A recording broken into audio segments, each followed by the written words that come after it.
আজকে আমার নাটক নিজের লেখা পাগল স্বামী। রিঙ্কি, মা মা তুমি কোথায় গো? মা মা গো দেখো না। মা, কেন বাবু, কি হয়েছে? রিঙ্কি, মা আমাকে না একটা ছেলে চোখ মারলো, আমাকে ডাকছিল। মা, ওটা কি করে ডাকছিল তোকে? মা, হাত সোজা করে আমার দিকে না, হাত সোজা করে আমার দিকে চুলকাচ্ছিল, এরকম এরকম করে এরকম এরকম করে সব চুলকাচ্ছিল। আরে ওকে হয়তো মশা কামড়িয়েছে, তাই হয়তো হাত চুলকাচ্ছিল, তোকে ডাকবে কেন? রিঙ্কি, ও মা মা দেখো দেখো, আবার দেখো, আমি আমার দিকে তাকিয়ে আছে একটা ছেলে, দেখেছো? আমি আপেল খাচ্ছিলাম আর আধা আপেলটা ছুঁড়ে মেরেছি কপালের মধ্যে, ওর কপালে ব্যথা পেয়েছে, মেরেছে জোরে। আমার দিকে তাকিয়েছে কেন? এ মা, মা বলছি, এ মা তুই কি করেছিস? ছেলেটাকে মেরেছিস? অমনি কলিং বেল বাজলো, টিং টং। ছেলে, দরজা খুলুন, দরজা খুলুন, দেখুন এই বাড়ি থেকে একটা মেয়ে আমাকে আপেল ছুঁড়ে মেরেছে, রক্ত বেরিয়ে গেছে, দেখেছেন? এই দেখেন দেখেন দেখেন, রক্ত বেরিয়ে গেছে, দেখেছেন? এই শোনো, তুমি আমার দিকে তাকিয়েছিলে কেন? তাই মেরেছি, আমি তোকে এমনি এমনি মারিনি, তুমি আমার দিকে তাকিয়েছিলে। ছেলেটা বললো, আমি তোমার দিকে তাকাইনি, আমি দোতলায় উপরে বৌদি ছিল, বৌদির দিকে তাকিয়েছি। আমরা আনমেরিড মেয়েদের দিকে তাকাই না, আমরা বৌদের দিকে তাকাই, কারণ আনমেরিড মেয়েদের সাথে কথা বললেই বিয়ে করতে জোরাজুরি করে, ওই জন্য তাকাই না। বৌদের বেলা ওই সুবিধাটা আছে। মেয়ে, কেন? আমি তো তোমাকে মেরেছি, তাও তুমি বিয়ে করবে না আমাকে? আমাকে বিয়ে করতেই হবে, আমি মেরেছি তাও বিয়ে করবে না, আমাকে বিয়ে করতে হবে।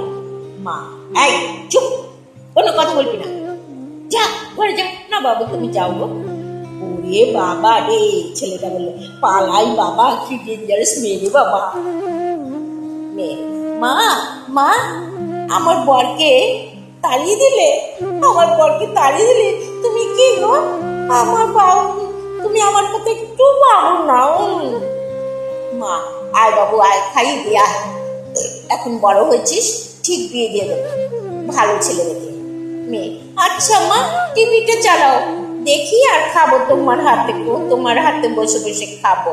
টিভিটা চালাও তো, টিভিটা দেখবো এরকম করে আর খাবো করে। হ্যাঁ মা,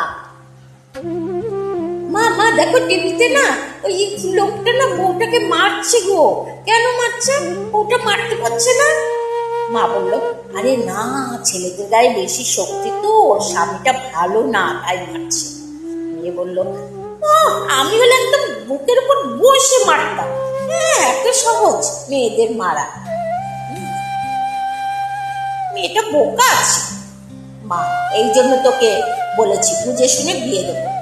মেয়ে, পরের দিন একটা পাগলকে নিয়ে বাড়িতে এলো, বললো, মা মা ওর সাথে আমাকে বিয়ে দিয়ে দাও তো, ও ভালো শিক্ষিত ছেলে, আমি দেখলাম তার কাগজের মধ্যে খালি লিখে যাচ্ছে আর পক পক পক পক করে যাচ্ছে, ও তো আমাকে মারবে না, বলো ওকে আমি বিয়ে করবো, বুঝেছো?